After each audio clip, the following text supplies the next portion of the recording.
Ed Breniger. Hey, What John, what a pleasure. what a serendipitous moment this is. Tell me more. Tell me more. Or do you want to wait for the recording to start? I've I already mean, started recording. We're not talking, well, this may be. Yeah, we've started. Um, I had, I decided last week that I was getting ready to make a month-long trip, and I didn't have enough people signed up for interviews. So I said, so what do I need to do?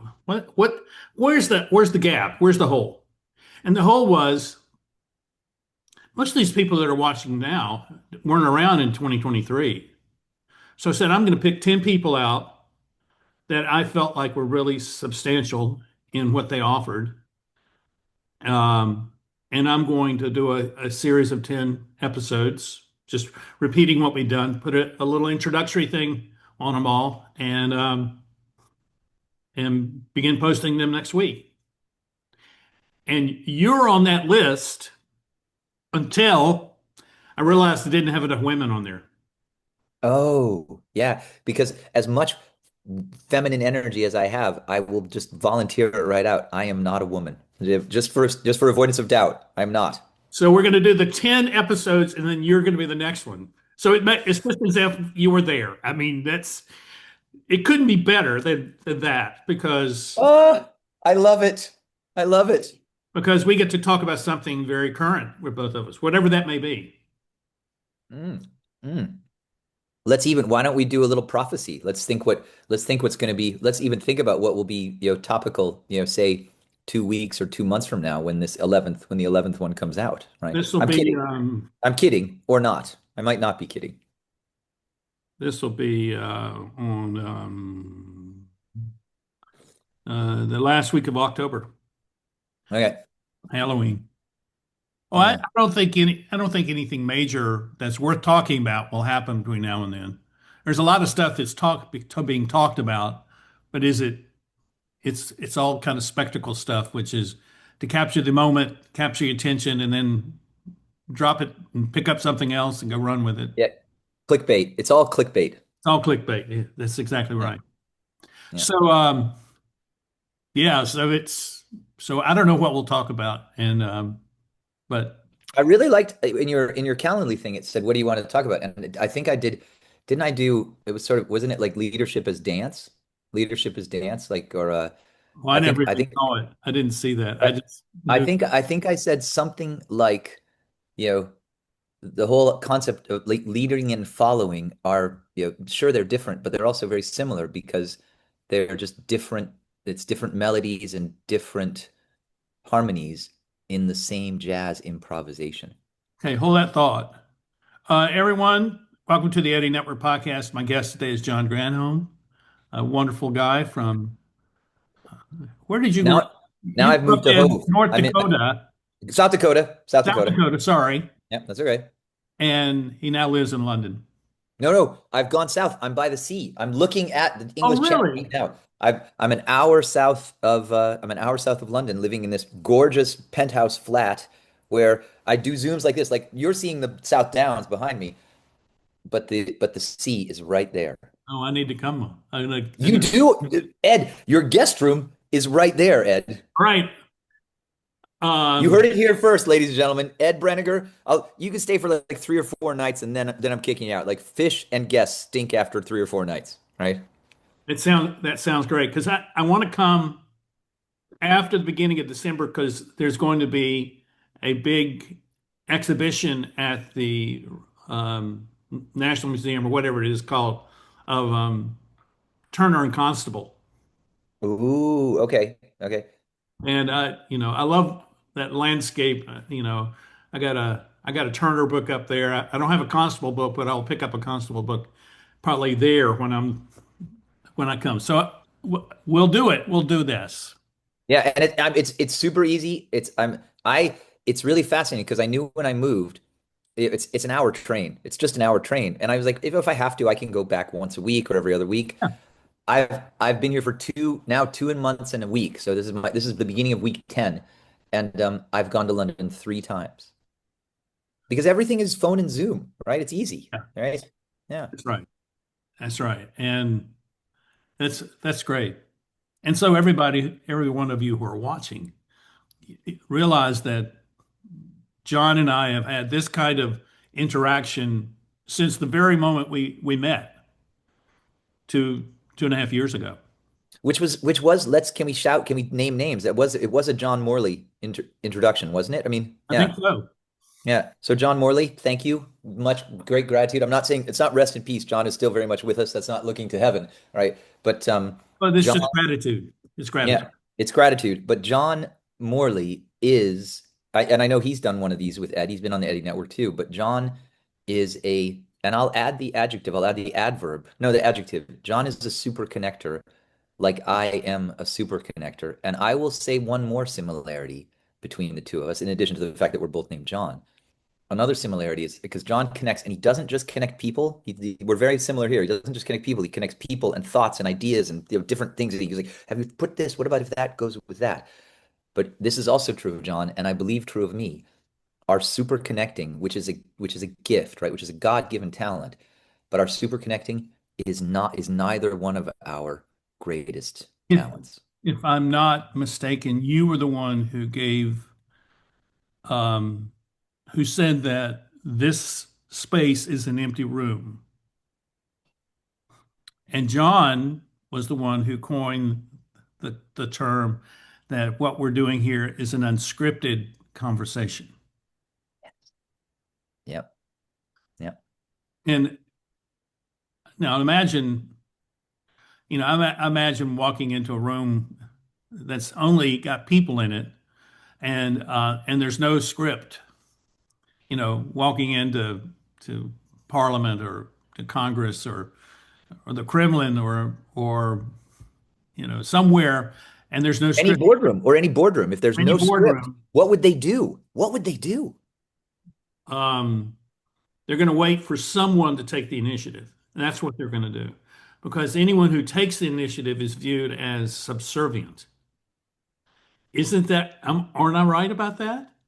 Absolutely correct. And not only I will improv you one more. Not only are you correct there, I will add anyone who takes the initiative then can be shelled, right? They're waiting for somebody to go out because then they can shoot bullets at him, Yeah. right? Or her or them, gender non-binary, but never go first. It doesn't infuriate me. I'm more grown up than when we did this, 2 years ago. It doesn't infuriate me about how silly it is that when we're trying to buy or sell a property, the first person ever to offer a price is always at a disadvantage. That doesn't infuriate me anymore because we can work around it, right? We can deal with that. But the other one is that's only true. The first person to say, "Well, I'll sell it for 500,000." You're like, "Oh no, you're going to sell it for 400,000," right? Like, um, it's only true if we both accept that it is true, right? And you have to be willing to walk away.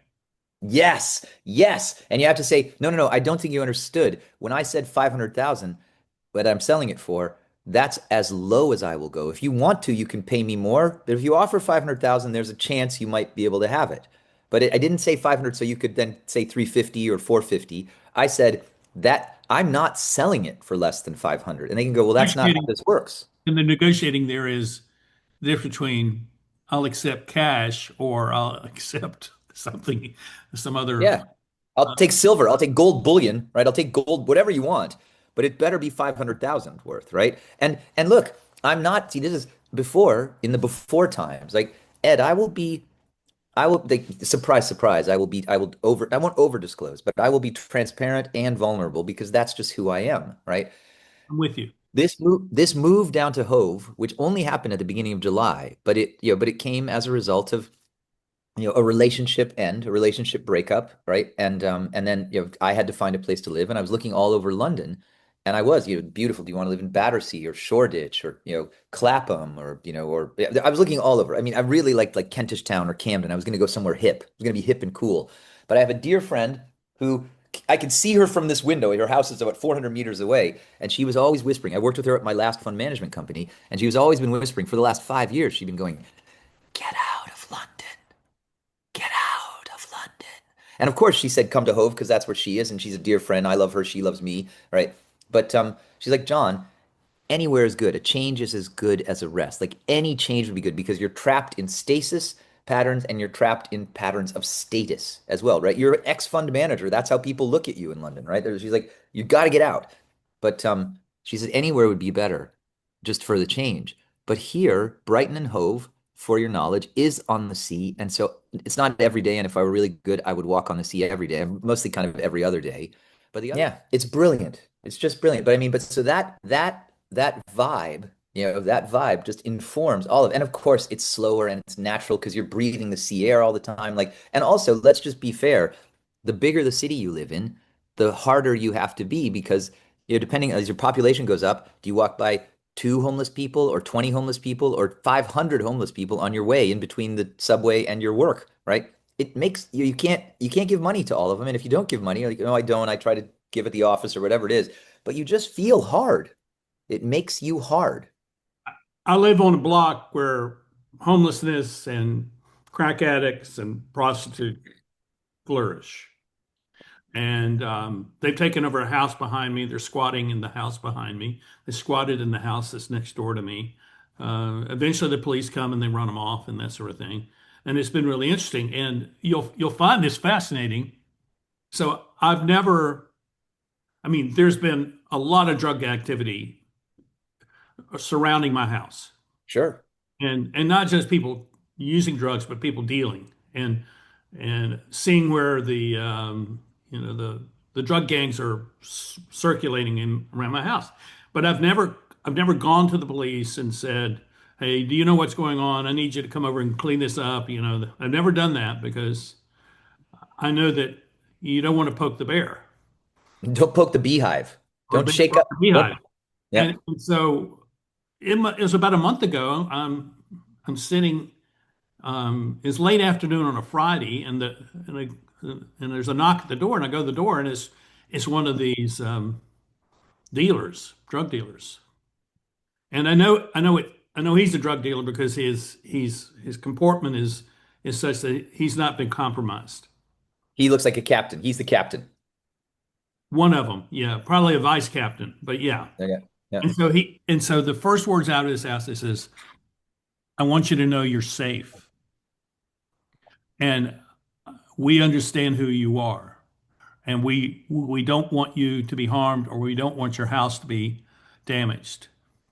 So we're watching out for you. And I take this all with a grain of salt. Okay, what is he really saying to me?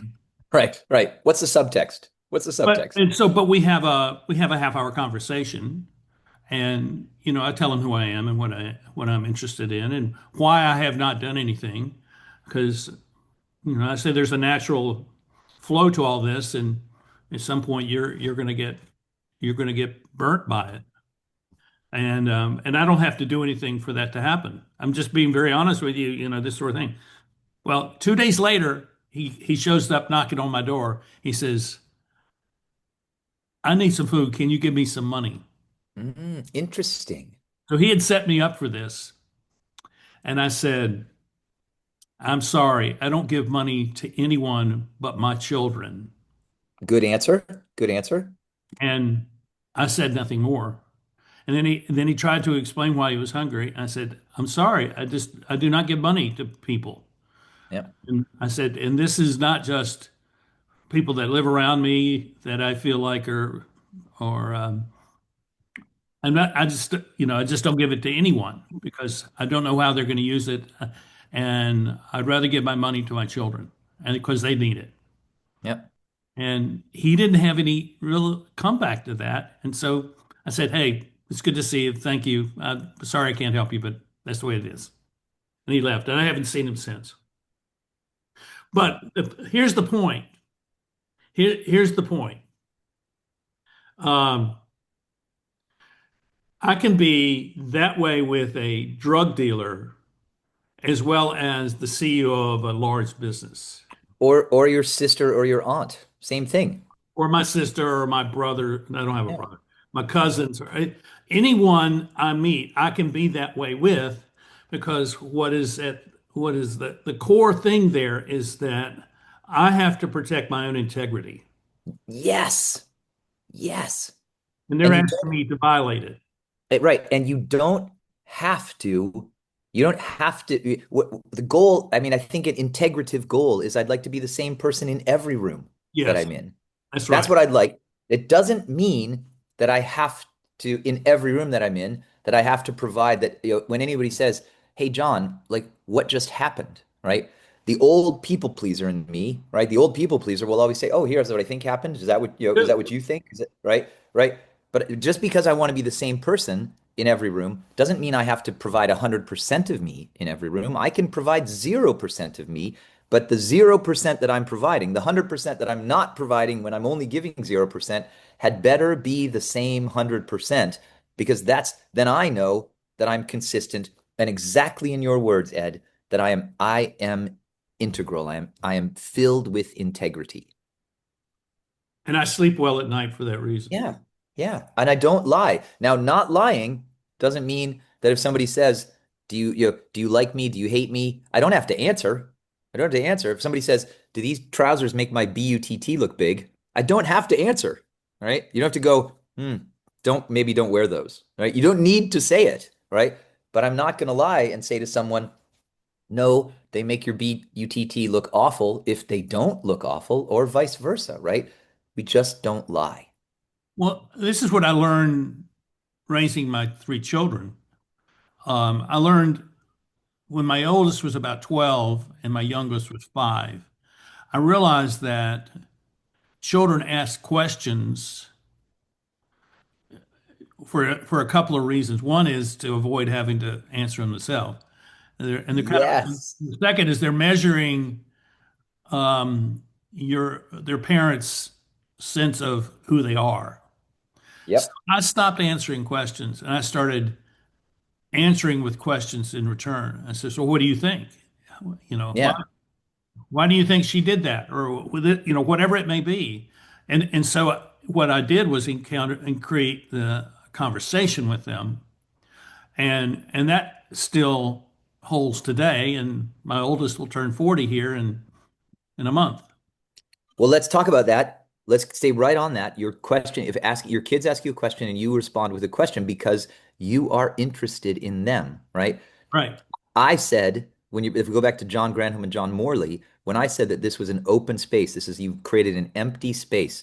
I'm going to compliment you in a second. So just spoiler alert, you're going to get complimented, right? But I said it's an open space for conversation for anything. It's a holding space for anything. John Morley said it's for an unscripted conversation, right? You're asking the question like, Dad, Susie hit me. And by you saying, why do you think she did that? Right? Or even more basic, like, well, are you okay? Right? Like, like even, but why do you think all you're doing, every one of those questions makes the space bigger. Well, and with my children, it was to help them become independent of me, Yeah. which Yes. is the opposite of what I saw in many parents, which was they were trying to create little me's and little mini Little me's. me's and how do you create little me's? Because somebody asks a question and you give them a convergent, you give them an answer, which closes things down. Yeah, and you know that I have to perform to that expectation. Right here, right? Just like this. So the interesting thing is how parents do that and bosses do that. And Hmm. and therefore they never build the rapport they need with their people in their business because they're afraid that their people will know more than they will or whatever it may be. And the boss will get found out. They're afraid of getting found. Like, oh, my people. I just talked about this. I sent you that little video. I talked about this with Min Bogata today or yesterday on his podcast. But he said, "Can you give us one example of of incredible leadership?" And I talked about another friend, Alan Cole. I hope he sees this. I don't know that he ever will. I don't think Alan is particularly up on LinkedIn or on podcasts these days, right? But Doing. Alan, when he was the managing director of a logistics, transportation company, right? And they had enormous crisis. I won't say like which client just left them, right? And so they've got a 30% hole in revenues, which is going to destroy all the profits, right? And everyone's running to Alan. He's the managing director, sorry, for American Friends. That's the CEO, person in charge. They go running to Alan. They're like, what are we going to do? What are we going to do? And Alan Are you know what he said? You already can you tell? Do you know what he said? What do you He think? said, yeah, he said, does it look like I have all the answers is written on my forehead here, right? He's like, I don't know. He said, I don't know. He said, and it's not my job to know. He said, let's sit down and try to figure out what we can figure out. Right? It was, but I mean, absolutely, because Alan, so confident. I mean, he can be very confident in his position and in his own knowledge and his skill, but he can also be very confident because he's saying, I don't know. Like you can have pretty, 100% confidence in a statement like, I don't know, right? There's no confidence. Like, I'm not sure, I might know. No, I don't know. Let's see let's talk to the head of this group and the head of this group. Let's get everybody in a room because I don't, even if I did, and this is why Alan is so good, even if I did have the answer, which by the way, I do not, all right? But even if I did have the answer and I just told it to you, right? It's still not going to help because it has to come from the group. It has to come from the team, right? Just to emerge from our interaction with one another. So now I said there was a compliment coming, and I want to make good on my promise. When I One of the things that I reflect on in my relationship with you, Ed, one of the things that I reflect on when I think about Ed Breniger is that yes, you are very good at opening and holding that open space, that inquisitive, and I will go further. It's not just an inquisitive space. It's not just always you crank it open a little bit more. It is a caring and compassionate space, right? And now I'm gonna tear up a little bit, right? You care. And it's great. You have great skill. You have incredible skill to do this. And I won't take anything away from your skill, but, and I use the but here, not an and, but whether you are skilled or not, what underlies that skill is your care and compassion. You care about the person you're talking to, and you care about trying to leave the world a little bit better than it was when you woke up this morning or when you were born. And it is that caring that makes these conversations and makes your interactions with the outside world, let me say, like not just good or, slightly better than average. That's what makes them magical. Thank you very much. It's been good to have you here. And John, your $20,000 check will be coming soon. Thank you very much. Right. what I see, and I just want to respond to what you're saying because it's, I think it would be helpful for people to understand what my motivation is. I look at people and I look at almost everyone I know as underperforming to their potential. And in their performance, performing to their potential does not mean that they're successful. Yeah. It means that they have impact. And the missing link is not their knowing what to do, or and it's not them having a sense of power or control or anything. It is actually having someone who appreciates them at a level that says, you can do more than what you've done. You're an amazing person. And that back in July, I guess it was July, it was dry. I had been signaled by another guy about this place in Star, North Carolina. Okay. Star is a little town in the Sand Hills of North Carolina, has about 800 residents. And this friend of mine told me about this place called Star Works. Sounds And great already. Sounds so good. and he says, I think you need to go see these people. And what I found, so I went, and it's a group that has taken over an old hosiery mill. This is one of the things, we have all these, it's not unlike industrial Britain. We have all these hosiery mills and furniture factories and all these things that are empty here in Yep. the old North State. And Yep. um, and they have turned it into an arts center. And they have metalworking studios, they have glass blowing studios, they have pottery studios, they have this huge gallery, and they have a sandwich shop and brew pub, Oh, all in the oh, same building. So I'm driving up I-74, I think it is. And so this place is 2 miles off the highway or so. And I pull off and I go in to see. And I just walk in and say, and I meet Claire, who's the kind of the person who greets everybody. And I say, Claire, I heard about your place and I just want to stop by on my way home from the beach and see what y'all are doing here. She says, okay, well, let me show you around. So she takes me into the glass workshop, into the glass studio, and I'm floored. I'm floored because there is a woman who is directing three glass artisans to create the art that she has designed. And she's a glass, artist too, but she has this design that she wants them to replicate. And so she's instructing these She's teaching, workers. right? She's teaching them. Yeah, she's training, right? She's not teaching and training, she's directing them. These Okay. one of the guys in this group is the head of the whole operation. So Okay. Okay. these are high level glass blowing artisans, and she's directing them on what she wants them to do with her idea. And I'm looking at that. This is fantastic. This is what leadership really should be: is someone who has the idea helping other people who have the skills to do something to create what she's done. And so I went back 2 days later, took some more film. I took a lot of film, and then went back and interviewed her. And one of the episodes of the podcast back in August was of my time at Starworks. Mhm. And it was just a wonderful experience.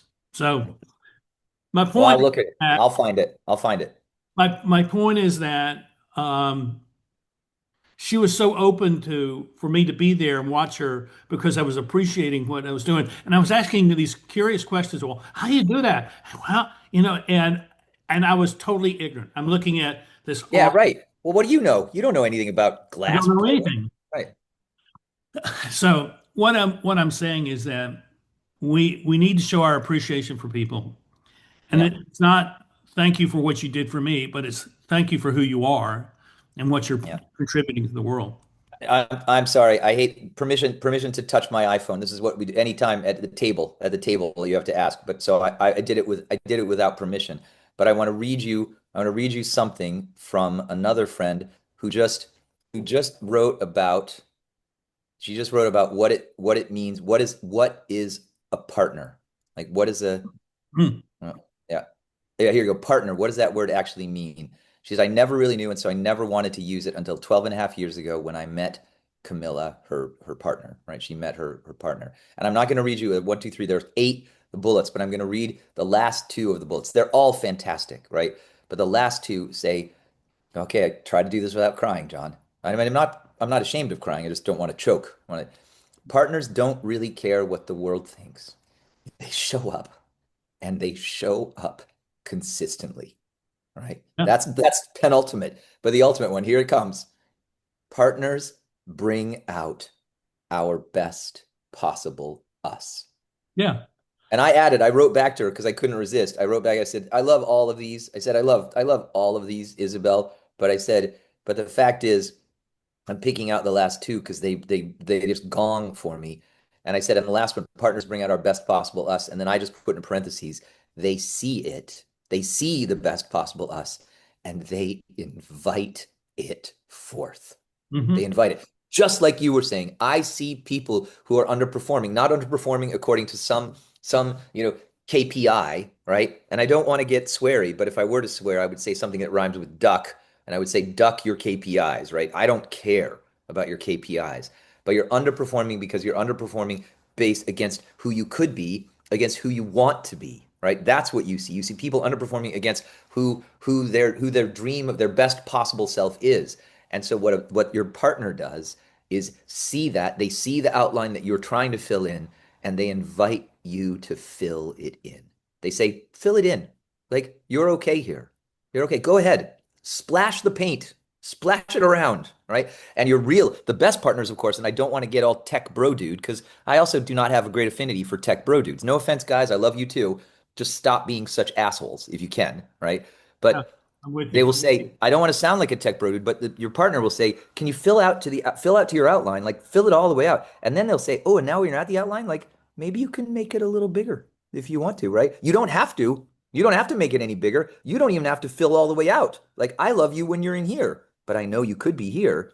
And when you get here, if you want to, like maybe you could push that out a little bit. Let's dance. Let's dance around that too. But anyway, that's my friend Isabel, an incredible coach. She's a former, I don't know if she was at the RSC, the Royal Shakespeare Company, but I know that maybe she was at the Royal Shakespeare, but she's a former stage actress who now she calls herself a performance coach.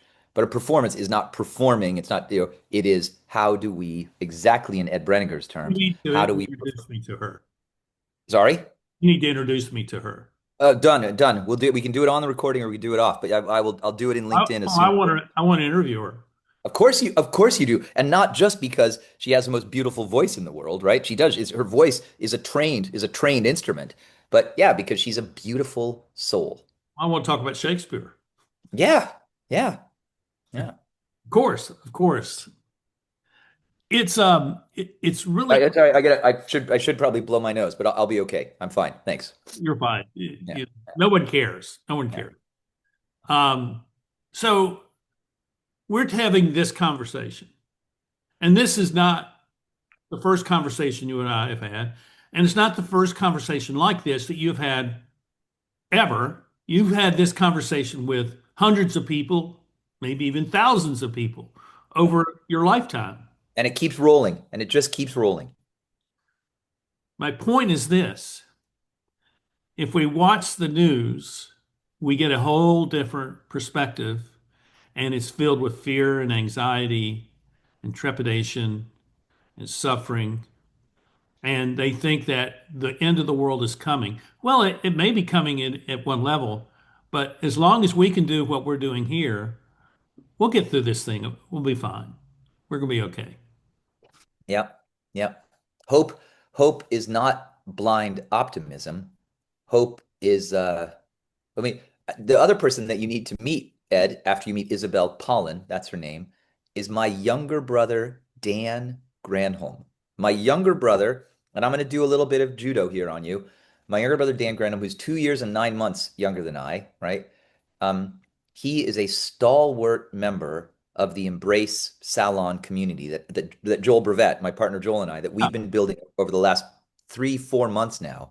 But Dan has been an incredibly powerful and absolutely formative shaper of this community because he's so flipping wise. And I'll tell you this, right? I've only really, it's not just in my adult period of life, which I swear to God started in May of this year, right? This is when I wasn't reborn. I was born in May of this year. But I've only been able to appreciate Dan and his wisdom because I've always been like nearly 3 years older than he. I always thought I had to be the older brother. I have to protect him. I have to be the wise one, right? I'm not the wise one. He is, right? And I've been appreciating that for the last 2, 3, if I want to give myself extra credit, maybe even 5 years, right? That I've appreciated what a hero my younger brother is to me, right? I'm sure I'm his hero in some ways, but I'm sure I look up to him more than he looks up to me, and that is just fine. It's not a competition. But you want to interview Dan as well because he is so grounded and so centered that on these embraces, right? You will love this, Ed. On the embrace calls, if we have 8 people, I'm just doing that because I'm a simple portfolio manager. My math isn't all that good, but with 8 people, I can do the math. With 8 people in even distribution is everybody should be 12.5% of the Mhm. talking, right? Now, Joel and I are supposedly we're the conveners, but that doesn't, we're not the presenters, right? So I would consider any embrace successful when I can be under, the 1/n, how many ever participants there are, when I can be under, in this case, 12.5%, I consider that a win, right? Now, I don't need to speak. Again, I have grown up. I don't have to, you know me. I have not 1,000, that's exaggerating, but 700 to 700 ideas about pretty much everything that happens. But I don't have to offer those ideas. What's really hard for me during Embrace, because I'm almost always under my ratio. But what's really hard for me is I really feel like my role is to say, oh, Dan, did you notice that what you just said connects so well with what Selena said 17 minutes ago? And I wonder if either one of you would like to comment on the similarity there. Those are the only things that I do say, but I try not even to say that too much because I see so many connections. I could do that almost all the time, right? But Dan, because Dan is so grounded and so centered, Dan, if I'm worried about being 12.5% and Dan's one of the eight, Dan will almost never be more than 5%, right? And so when Dan talks, everyone goes, right? Because not only is his talking sparse and pithy and laconic, when he talks, the words that he says are almost always grounded in experience. They're real world, they're experience. They're not conceptual. He doesn't talk about ideas. He talks about things that have happened or things he's doing, and people go, "Oh." Right? So he's another one. He's another one for your list. I'd love to talk with him. Um, it's this is very all this is really important stuff, and it's important because uh, what we're talking about is trying to recover something that's larger than the moment that we're existing in. Yep. So, are you the oldest in your family? No, I'm actually the middle son. I'm the middle of three. Okay, and how old is your oldest? He's not quite there. We're 2 years apart. If you, my Okay, parents were, did, right. So Dave's 1968. I was end of 69 and Dan was 72. okay. Right. Yeah. Are your folks still alive? Yeah, and doing very well. Unfortunately, I will be again vulnerability, right? But my dad is suffering from dementia. And it's not good for anyone, right? But it's particularly difficult for a guy who, he's a professor emeritus. He taught genetics and then taught bioethics and then taught like global civics. He taught global citizenry, right? So he's still with us, but he's very, very careful. He's very careful because he's not unfortunately he doesn't make short-term memories very well, right? So my dad was more outgoing than I am, right? But now he's just really careful. So But my parents are I want to tell you they're something. both physically healthy. I want to tell you something that I think that will make a difference for your family, because it's making a difference for mine. I Back in March, I decided to take a sabbatical, and I took 4 months off. I didn't write anything, and I did very little social media, and I did a month-long trip out to Wyoming. Came back through South Dakota, spent a night in Deadwood at the casino. That was strange. Did you go to the Midnight Star? Did you go to Kevin Costner's casino or which one? I think I was at the Midnight Star. Yeah, It's yeah. kind of the nicest. It's one of the nicest ones. Yeah. So it was I was only there one night, but this is what I've been wrestling with. I'm wrestling with this whole notion that the now is just the only thing that matters, and you get that from people all the time, you know, and um, and as I've been wrestling with this, I'm looking at my family. So I'm now the oldest in my family, except for one aunt who's 98. Okay. Everybody else older than me is deceased, and except for a few cousins. So we're putting them into blocks of family here. What I came to recognize was that time is a continuum, past, present, and future. But what does that continuum look like? And Yeah. what I realize is that the past is really what I'm calling generational memory. And we remember our parents and remember our grandparents and remember the stories of our great grandparents. And we remember what it was like when they were young and they told us about, I mean, my grandfather fought in the First World War. I mean, it's things like that. And that generational memory sticks with us, it becomes Yeah. embodied with us because we Yeah. begin to make decisions based on that memory. For Yeah. example, my grandmother, when I was 12, I was a wild kid. I mean, I wasn't malicious or anything like that. I was just wild, you know. Um, and she said, "You may do anything you want,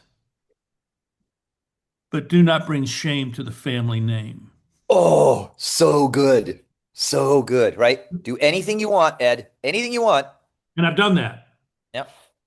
And that generational memory has governed me. And now I recognize that it's my responsibility to generate the generational memory for my children and my grandchildren and my great grandchildren. Oh, yes.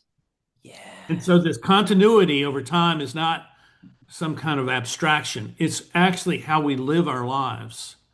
And so my one of my sister's daughter has three boys, and I am now Uncle Ed to those three boys, and they want me to come to their football games and their baseball games because I am, as one of my friends called me, I'm now the patriarch of the family. You totally, that's what I was going to say, whatever, 3 minutes ago. I was like, you're the patriarch.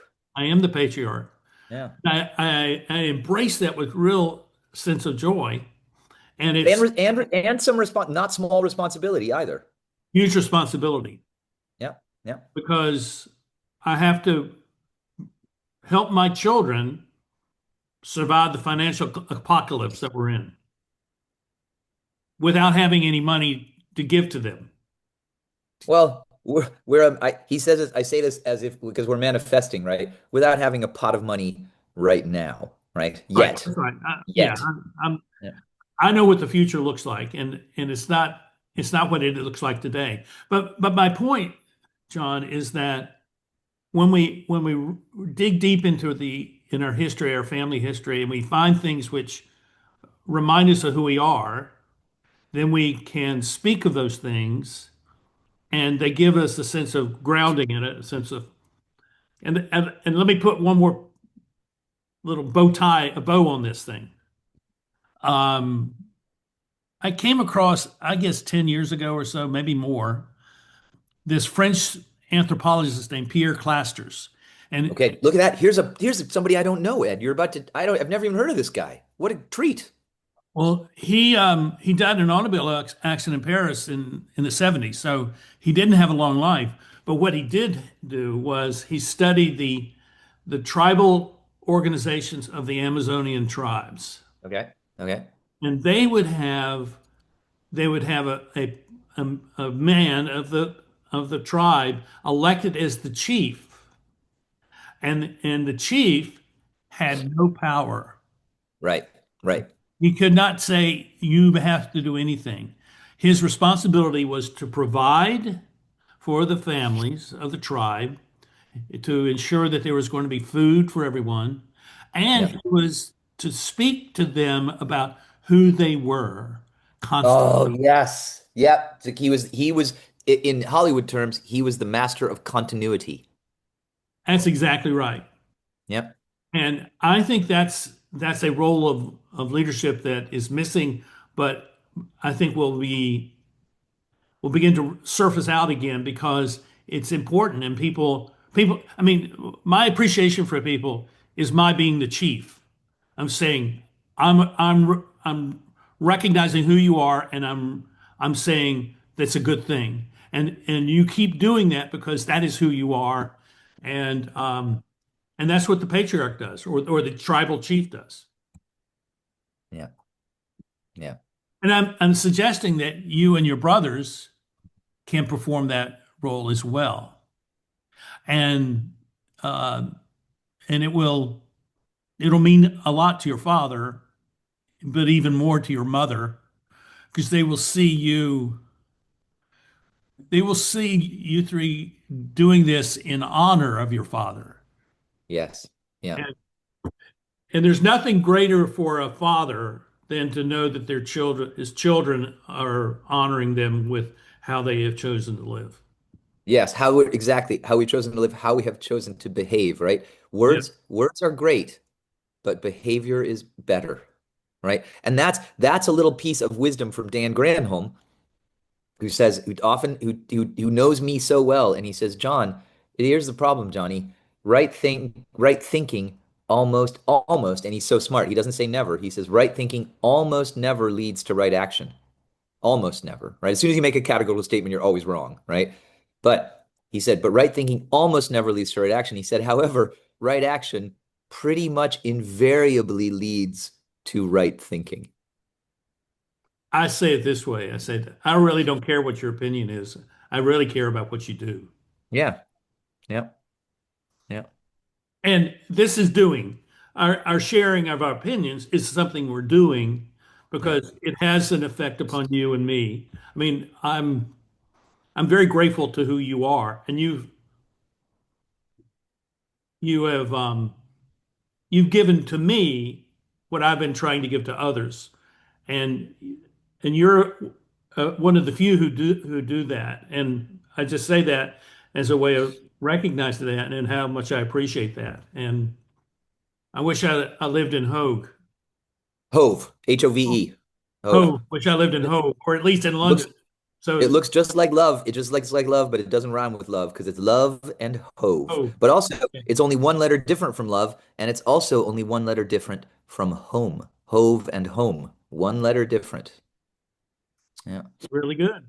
But I'll tell you this, Ed, right? And I have been thinking about it for about the last 5 or 10 minutes, right? You know some of, it's not, I won't even say, well, I guess I can say unfortunate. You know some of the saga of my divorce and the difficulties with my, particularly like the strained relationship with my elder daughter, right?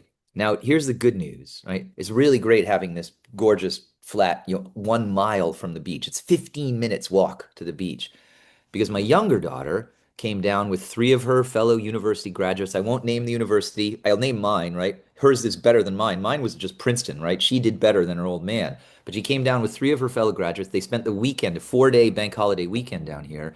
And I gave them I just here's the keys, just go, right? Stayed at a friend's house, right? So all I was there for was I paid for lunch, I paid for dinner. We had just the best time. But I was in their weekend. I was probably part of their weekend for, maybe 11% of it, right? Because it was for them, right?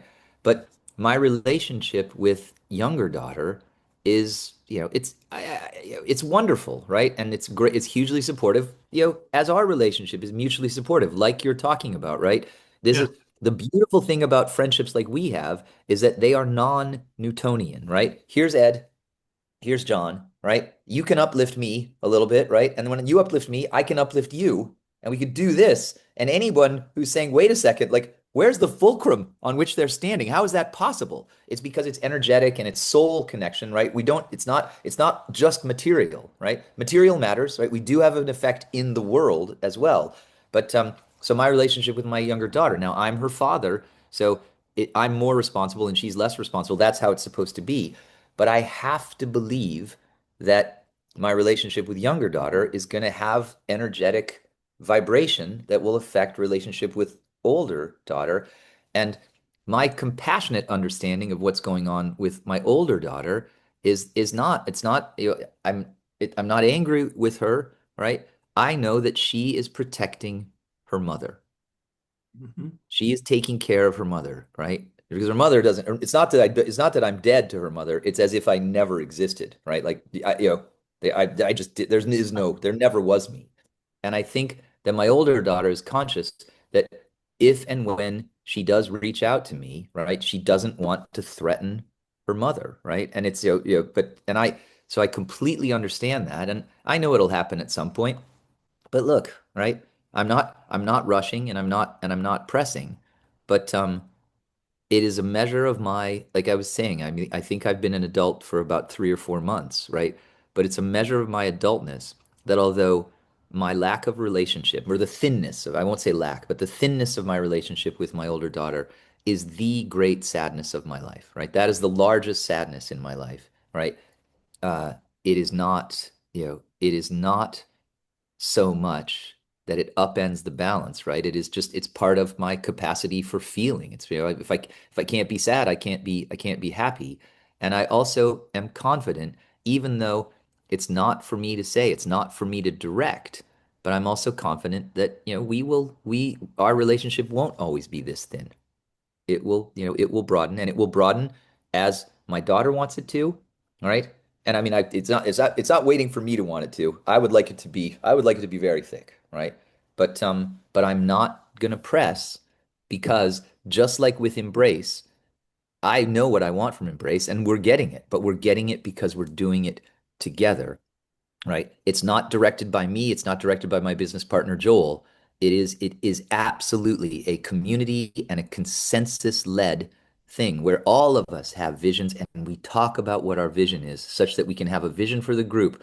But the vision for the group, however powerful mine is, it's pretty powerful. But the vision for the group is not mine. It is the group's vision. All right. Explain to me how all that came together.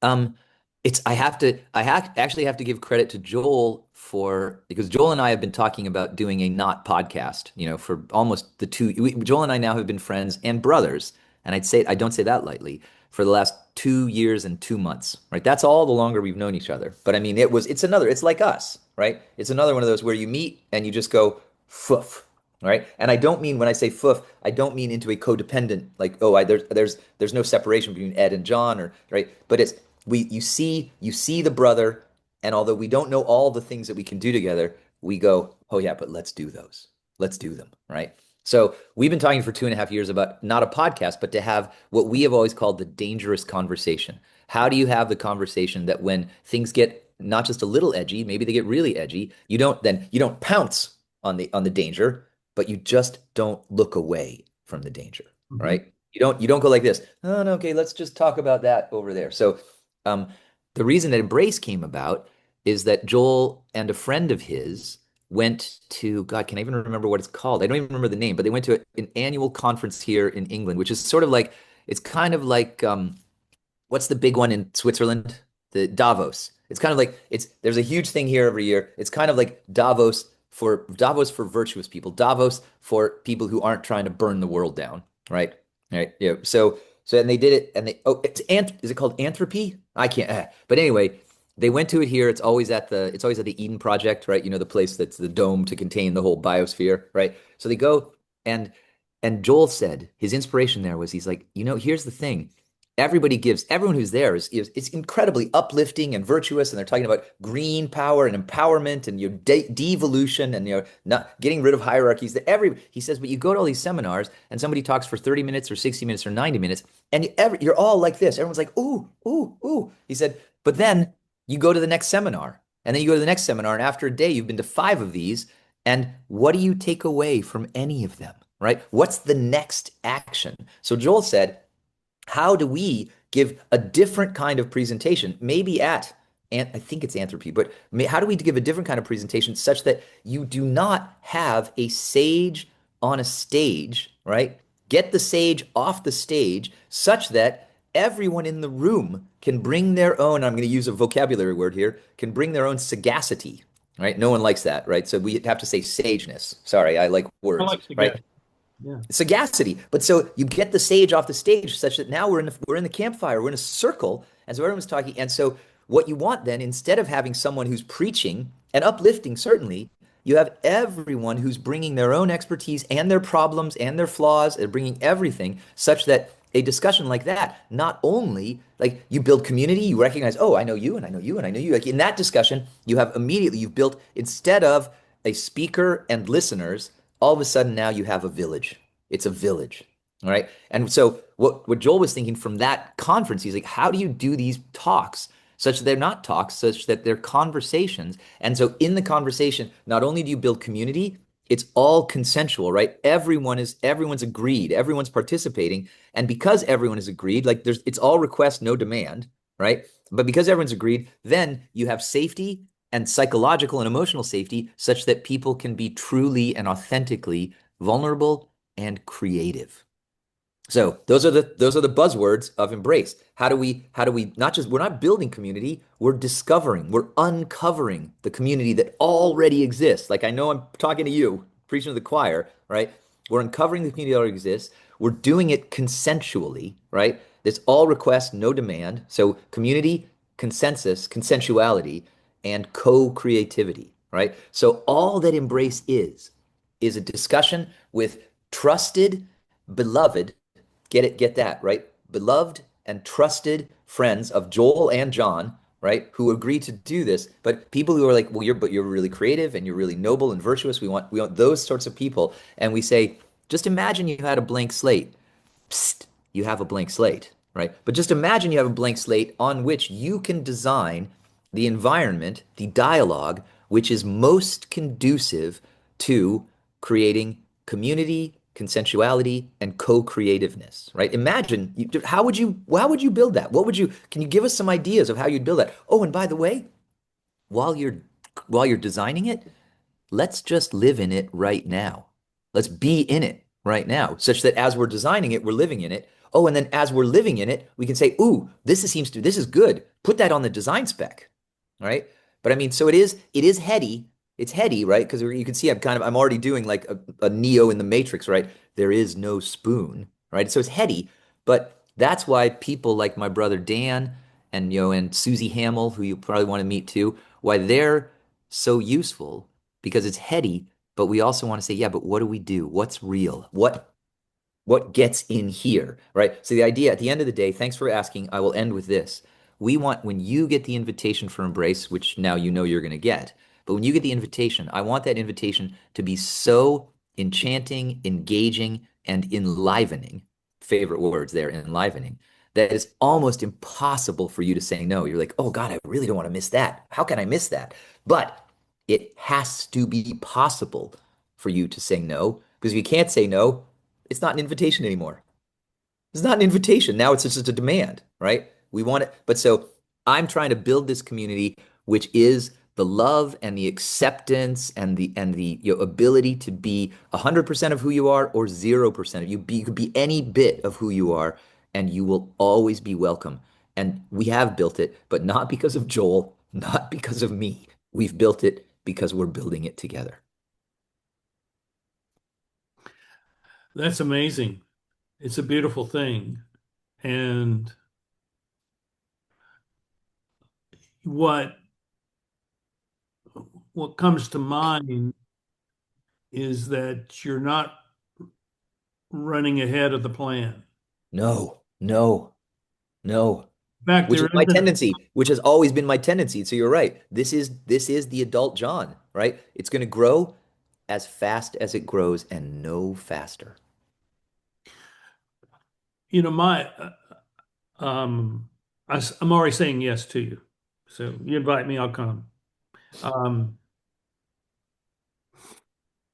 the thing which strikes me as revolutionary or counter-revolutionary or whatever it may be is that everything everything about our lives is structured by some institutional consideration. We have to bend the knee to the structure. Kowtow. You have to kowtow. And I've been fighting my whole career against that, um, even more so in the last 30 years, because I see that these structures are extraordinarily limiting. We're in trouble in the world because of these structures. We're not in trouble because people have made bad decisions. People are not making good decisions because the structure doesn't allow them to make decisions and doesn't allow them to act on those decisions. And and so in my little comment on your 1 minute podcast yesterday, the Peter Principle is now the strategy of corporations. We're going to let people rise to the level of their incompetence, and that is how we know that they have a place that fits, because the system is not competent to fulfill the goals which no longer matter. All those things. I mean, I can speak forever on this. Yeah. And it's not my. I'm not anti. I'm not anti-institution at all. It's just that I'm so tired of seeing people not, it's not that they're not happy. I see them as not fulfilling their potential. Yep. Yep. And Yep. they don't even know what that means. I don't even know what it means. But I do know that down deep inside of every one of us, there is something that's saying you're not performing, you're performing to the norm, but you're not performing to the scale of what your life could be. Yep. Yep. And Yep. so what I hear you saying is that you're creating a space that lacks structure, but has the emotional and relational commitments between people that allows them to change and to grow and to find the things that they want to do that really matter. Yep. Yep. And that is exactly it. And our struggle, which is a struggle, our struggle is, right, how much, how, all great art requires constraints, right? There do need to be, I don't even like the word, I love the word constraint. I love it.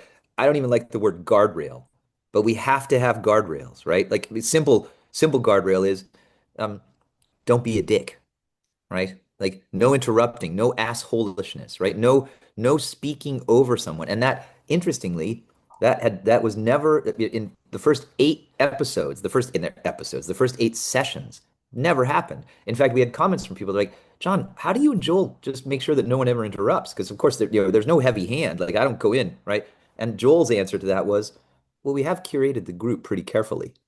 Right? It's there's a selection bias, but we had some interruptions in the last one, and that's okay, right? People don't have to behave perfectly. If they can't behave imperfectly, it's not a very welcoming environment.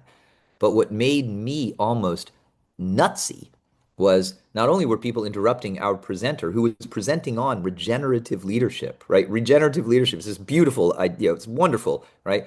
Not only were they interrupting the presenter, we also had never had a presenter before. So that probably messed things up too, right? But they were interrupting her, but then the interrupters were interrupting the interrupters. And I'm just watching and saying, what's happened? Right? Because the embrace, although it isn't mine, I don't own it, but it feels like a baby or a garden that I'm trying to tend. And whether if it's the baby, I mean, I should probably stick with the garden. It was people were stomping around in the garden and just stomping on plants, right? If I use the baby metaphor, it actually felt like they were slamming the baby's head on the table, right? I was like, what is happening here? You know? But the reality is, this is the way people are. So why should you not expect that to happen? And Uh, if you because curate it for something else, it's going yeah. to happen, and you accept that, and then it becomes a teaching moment to say, And that is my only regret. And it's okay because this was last week or two. It was a week and a bit ago. My only regret is because Mags, my friend who was presenting, she was actually here. She was visiting me here. She was sitting to my left, right? And I just muted us and I said, Mags, do you just want me to put everyone on mute just to like calm everyone? And she said, John, I don't think you can do that because that's pretty autocratic, right? That's not regenerative leadership. And I was like, oh, okay, all right. But what I regret is that I didn't do it because I wasn't going to do it and put everyone on mute and say, now you're going to listen to Mags's next three slides. What I should have done, what I feel I should have done, is put everyone on mute and say, look, I'm going to take everybody off mute in 15 seconds. But when I do, I'm just going to ask everybody, what's happening right now? Where are we? Where are we? What's going on you don't have to speak, like there's no requirement, but I'd love to hear what do you think is what's present in the room right now? And I can say, because honestly, I am incredibly discombobulated in this moment. And I don't want this group to be one where we come to be discombobulated. I'd like it to actually be a space for recombobulation. well, give it time. Yeah. Oh no. So, being mindful of time, I wanted to go to your full potential. If it's all right, can I end on a quote? It doesn't have to be your ending, but it's going to be my ending. But I Yeah. want to end talking about fullest potential. I know we understand that people might be, I don't even know, but what I love about my life right now, Ed, is that I am letting go, both consciously and unconsciously. And I think the unconscious is far more important, but I am letting go of not just my expectations for what has to happen, what needs to happen. I'm letting go of my need to try to satisfy other people's expectations for what needs to happen or what must happen. And as I do that, I know I'm talking to a man of God, right? And I've not been a man of God for a long time because institutional religion really messed with me, right?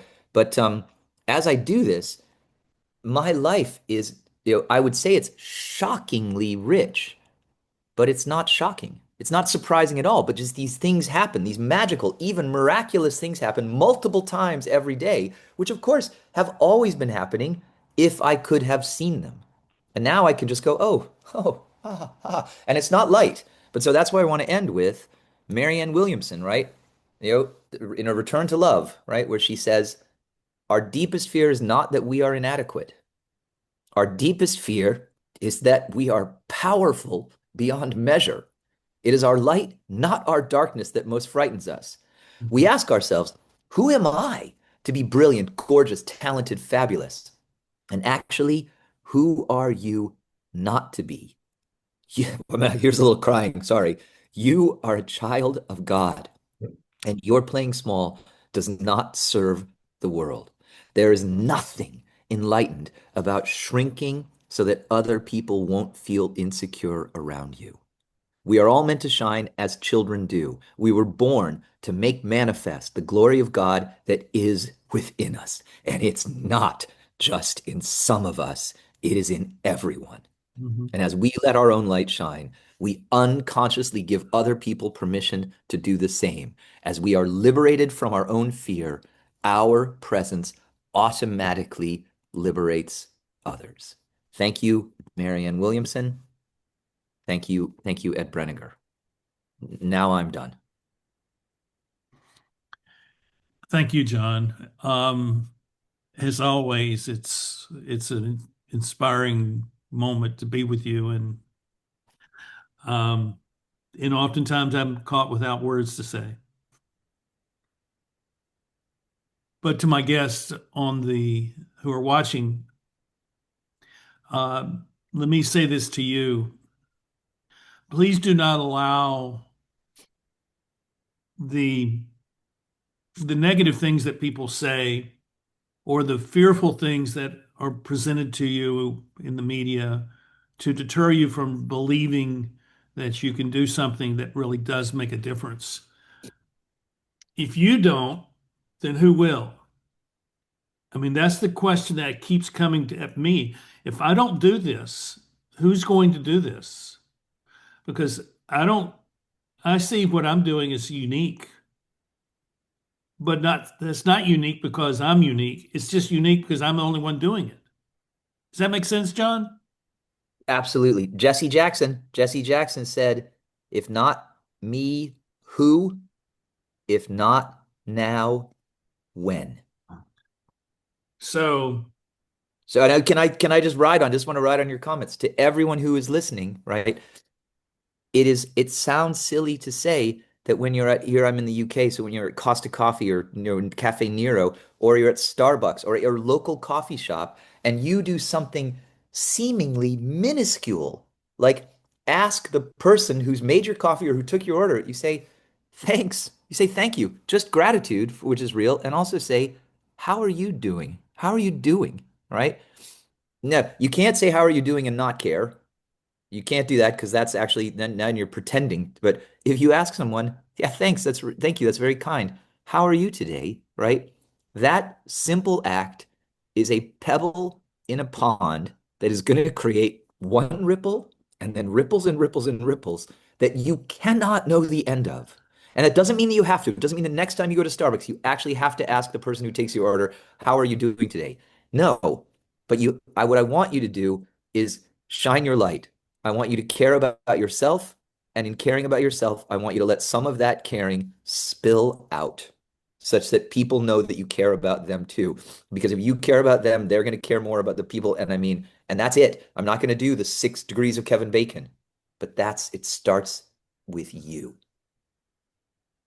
and then goes. it's a good place to end. Thank you. Thank you, John. Thank you all for Ed? watching. Take Yeah. it to heart and please leave a comment or two. Uh, if you have an experience that is similar to this, please share it because you don't know